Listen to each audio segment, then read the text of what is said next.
My sister said, "No birthdays this year. Money's tight." I nodded. Then I opened the family group chat. Her son's party with a magician, a bounce house, and mountains of gifts. My son asked, "Why not mine?" I snapped a photo of their rent envelope and wrote, "Returned to send her." By 8:22 a.m., my mom had called me 29 times. My son, Mason, kept asking if they were running late. He'd spent all morning bouncing between the front door and the backyard. He picked out his favorite shirt the night before and woke up earlier than I did, already asking when everyone would arrive. Every detail he helped with, set out the plates, blew up a few lopsided balloons with me. He made name tags for his cousins out of old index cards. He even saved the biggest slice of cake for Cody, Haley's son, because he always wants the corner with the most frosting. The hours passed. I kept glancing at my phone, checking for texts. A last-minute excuse. Maybe some kind of emergency. Nothing. At one point, Mason asked if maybe Grandma's car broke down. I nodded like that made sense, though my gut was saying something else. By sunset, the leftover hot dogs were cold. The paper tablecloth was flapping in the wind.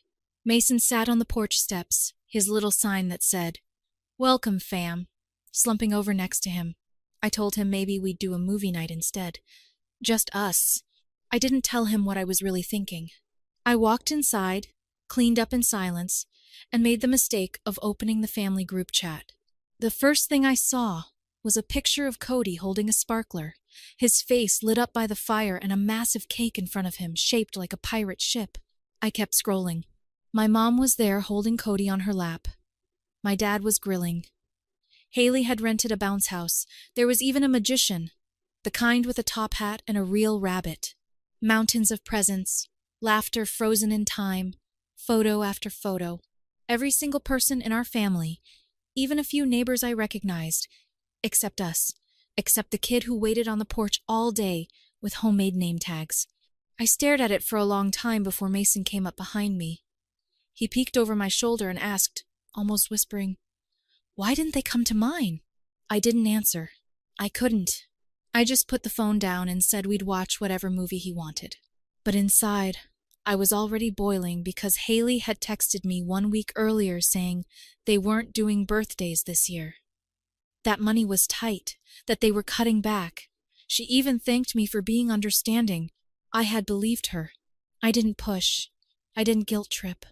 I told Mason that not everyone could throw parties every year, but clearly they could, just not for us. It wasn't about the party. It wasn't about the magician or the presents. It was about the message, and it was loud and clear. We didn't matter enough anymore. That night, as I was tossing the trash from the party that never happened, I noticed something on the counter. Their rent envelope. Again, I'd been quietly covering their rent for 2 months. No thanks. No apologies, just the assumption that I'd do it because I always had. I picked it up, took a photo, posted it in the family group chat. Underneath it, I wrote just 2 words. Returned to send her. No context, no explanation. By 8:22 a.m. the next morning, I had 29 missed calls from my mom, 6 from Haley, a couple of guilt-laced voicemails that started with, "What is going on?" and ended with, "This is unfair to Cody." No one said a word about Mason. That was the moment I realized something had shifted. Somewhere along the way, I stopped being family and started being useful. As long as I showed up, paid up, and kept quiet, I was welcome. But the second I stopped being convenient, we disappeared. And now they were going to learn what that actually felt like. I didn't answer a single call. Not from my mom, not from Haley, not from anyone. I watched the missed calls stack up like guilt bricks they were trying to lay at my feet. 29 from my mom before 9 a.m. Another batch by lunchtime. Haley left me voicemails that started casual, then tilted into emotional manipulation like she'd flipped a switch mid-sentence. She said I was being cold, that I must be going through something, and that I was hurting Cody more than anyone. Not a single message mentioned Mason, not even once. It told me everything I needed to know. I stopped engaging with the family group chat. They kept posting like nothing had happened. Photos from brunch at Haley's place. A poll about who could host Thanksgiving. Someone asking if we should do matching shirts again this year for the cousin's Christmas photo. I didn't respond. Neither did Mason, obviously, though his silence was never what they cared about. A week passed. I thought maybe they'd get the message. Then Haley texted me privately. So, are you really cutting us off over a misunderstanding? A misunderstanding? I left it on read. 5 hours later, another text came. You could have just asked. We weren't trying to hurt you. We didn't think Mason would notice. That line sat with me. We didn't think Mason would notice. Like that made it okay. He noticed every day. He asked if Cody was mad at him. If he did something wrong. He asked why Grandma didn't call. Why Uncle Rick said he was too busy to come, but was in the background of one of the party videos playing cornhole. He stopped asking after 3 days. After that, it was just silence, that quiet shift kids make when they realize the answer won't come from the people they're waiting on. So, no, I wasn't answering calls. Instead, I started digging. I pulled up my online bank account and started scrolling. There were charges I didn't recognize at first, but then it all clicked. Spotify Premium, Amazon Prime, 3 different kids' game subscriptions tied to an iPad that wasn't ours, grocery deliveries from stores 2 towns away, all tied to the same card, mine. They were all Haley, or her husband, or both. I had added my card once nearly a year ago, when they were going through a rough patch. She said it was just to cover groceries until his new job kicked in. I had completely forgotten. And they never reminded me, so I canceled everything one by one, changed passwords, deactivated the shared login accounts, killed the streaming services. Netflix was the first thing she noticed. She texted me the next morning. Seriously? Cody was in the middle of a show. No hello, no apology, just that. I walked into Mason's room. Found him curled up with his stuffed panda, watching cartoons on my old laptop. I took a photo and sent it back to her. No caption, just the image. She didn't reply, but my mom did. She showed up at my front door 2 days later like she owned the place. I opened it halfway. She launched into her speech, said I was being dramatic, that Haley was overwhelmed, that Cody was sensitive and didn't understand why I was punishing him. She talked about holidays, traditions, how family means compromise. Still nothing about Mason. I let her talk. She kept glancing past me, probably expecting I'd invite her in. I didn't. When she paused, I said one thing, that she could come inside if she brought the gift Mason never got. She blinked, didn't answer, then walked back to her car. I watched her drive away without a single flicker of regret on her face. That part hurt more than I expected, but something shifted that day. A kind of internal snap. Not anger, not revenge, just clarity. They'd made their choice. They chose convenience over connection, obligation over love. They assumed I'd keep playing my role, the fixer, the helper, the quiet supporter, no matter how invisible they made me or my son feel. But I'm done. And they're about to find out how it feels when the guy who always says yes starts saying nothing at all. They went quiet after that. Not silent. Just quiet in a way that was louder than noise. Like they were waiting for me to come back around. Do what I always did. Apologize without being wrong. Pick up the slack. Smooth things over, but I didn't. Haley stopped texting. My mom didn't call for a whole week, which in her world is the equivalent of going off the grid. Instead, she posted a passive-aggressive Bible verse in the group chat about forgiveness, bringing peace to a wounded heart. No one liked it. No one responded except Uncle Nate, who reacted with a heart. He always was the family's emotional sponge. What caught me off guard was how easily they moved on without me, at least on the surface. I watched the chat from a distance. Haley posted photos from Cody's soccer game. My mom mentioned a family beach weekend she was planning in October. My name was never tagged. I was never asked. For a while, I thought maybe I overreacted. That maybe they really did mess up and just didn't know how to say sorry. But then Mason came home from school, and said something that shattered whatever doubt I had left. He asked if he should invite Cody to his next birthday, or if it would be too awkward. That word awkward from a 7-year-old. I told him no. That some people only show up when it's easy, and that real family isn't measured by last names or group chats. He just nodded and went back to playing. I started withdrawing even more after that. Quietly, strategically, I pulled out of the family phone plan, something I'd been covering for years without thinking about it. I was paying for 4 lines.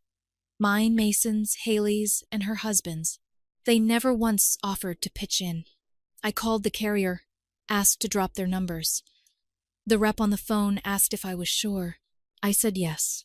3 hours later, Haley texted from a different number. My phone got shut off.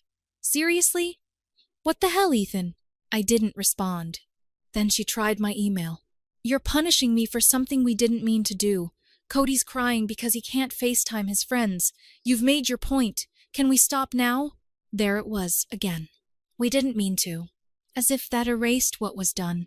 I let that message sit unread. Just seeing it pissed me off because they all kept talking about consequences without ever acknowledging the cause.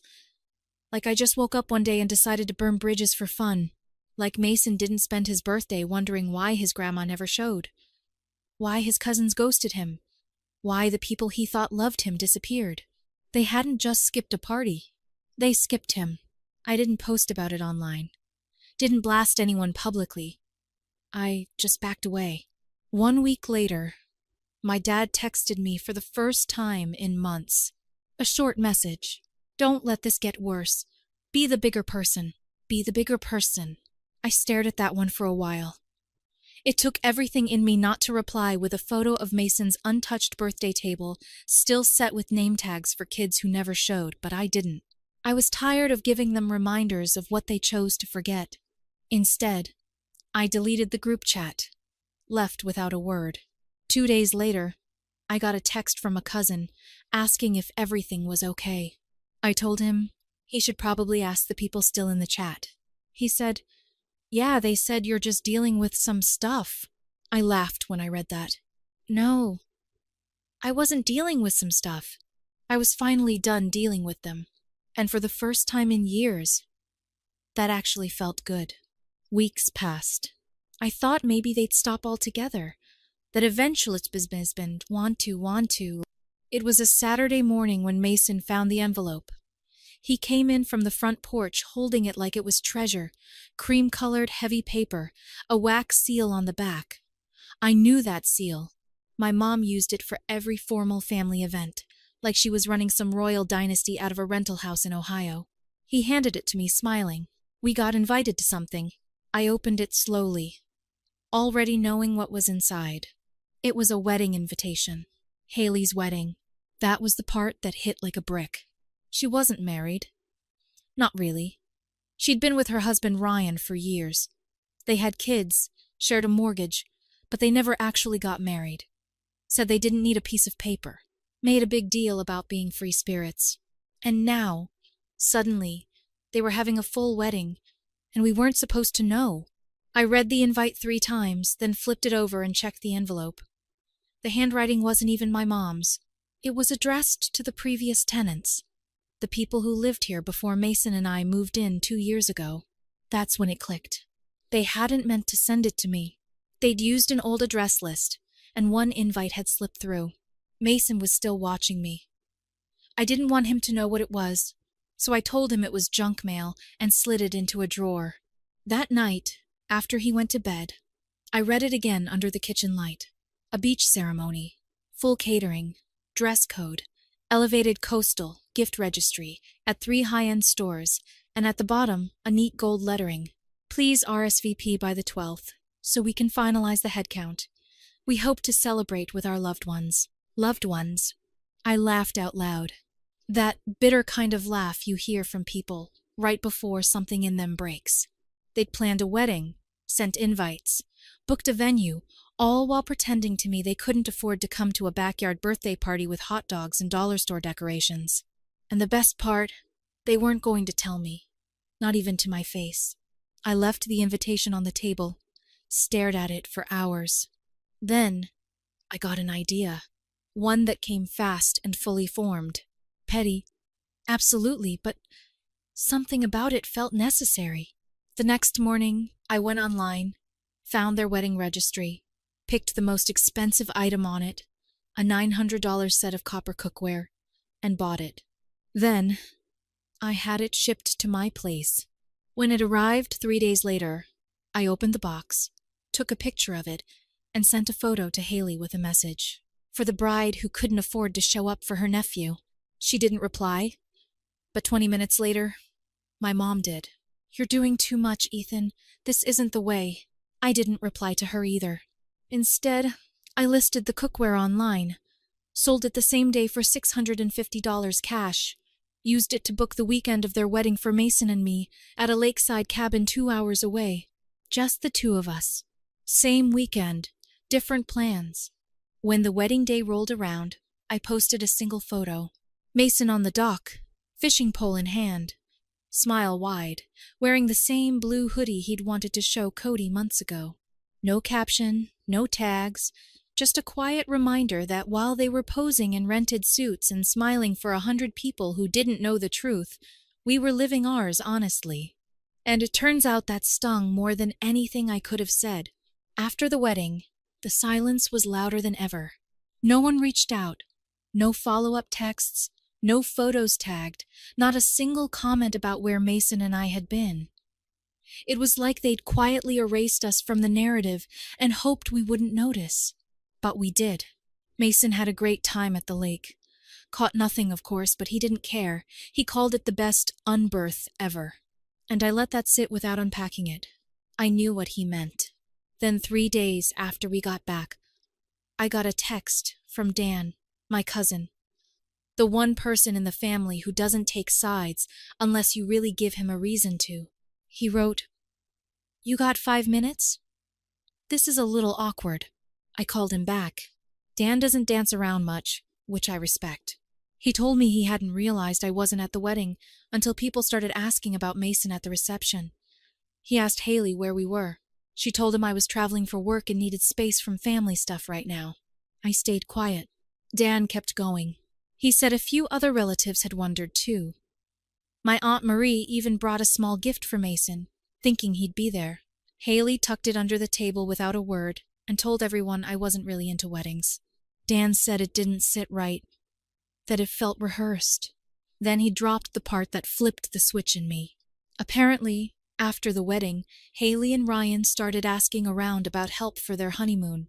Not casually, not privately.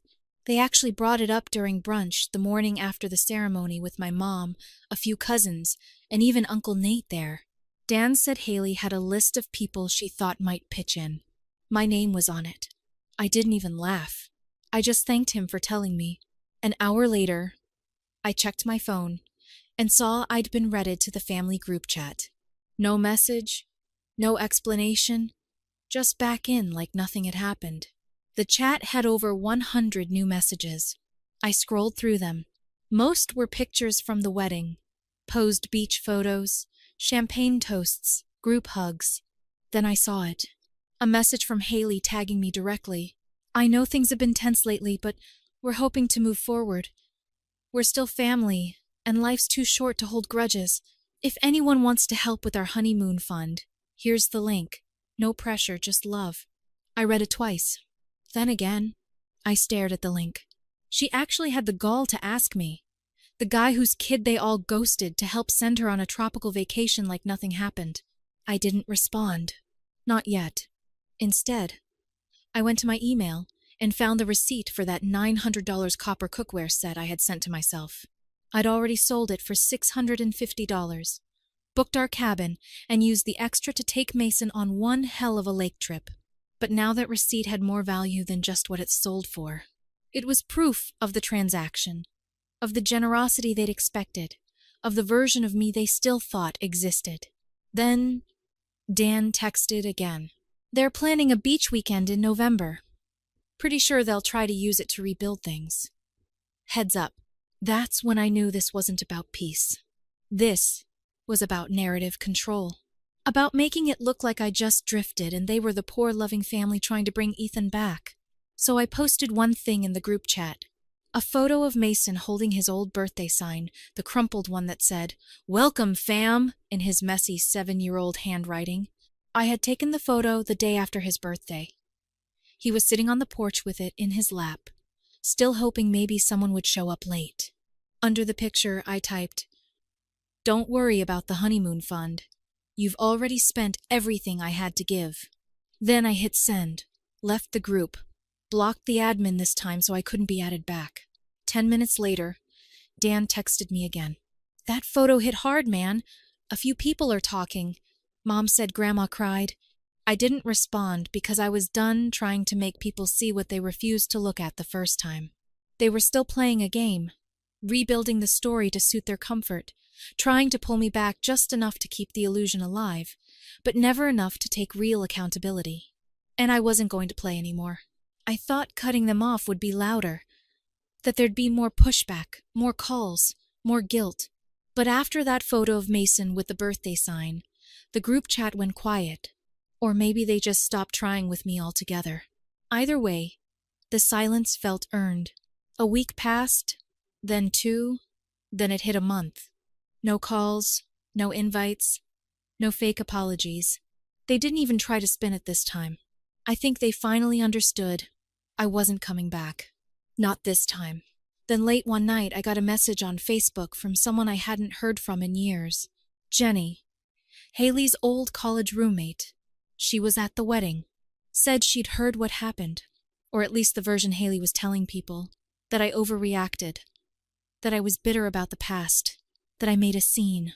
Jenny said she didn't believe it, said she remembered the way I used to show up for Haley back when they were broke college kids, that she always wondered when it would stop being enough. I didn't respond, but I appreciated it, that someone had seen it, that someone knew. Then came Thanksgiving. No invite. No text. No, we missed you. Mason didn't even ask this time. He'd stopped counting on them. He'd started asking about friends instead. If Liam from school could come over. If we could invite his buddy Jacob for a sleepover. He stopped drawing his cousins in his pictures. Stopped asking to call Grandma. I didn't force it. Kids know who shows up for them. I wasn't about to rewrite that truth for him, just to preserve someone else's fantasy of what family is supposed to be. Then came the final thread. The one I didn't expect, but should have. Haley's husband, Ryan, texted me. It was short. No greeting, just this. "Look, I don't know what Haley said, or what your deal is, but she's really upset. If you want to be part of the family again, someone has to make the first move. Don't let this go too far." That was it. No accountability, no admission, just a warning. Like this was all some game of emotional chicken, and they were waiting to see who swerved first. But there's nothing left to crash into. So, I wrote one final message. Not to Haley, not to my mom, just to Ryan. Tell her this. I didn't walk away from family. I just finally accepted the invitation you all gave me when you didn't show up for Mason. You made the first move. I just stopped standing still. I blocked his number after that, and that was it. No fire, no explosion, just absence. A clean, quiet ending.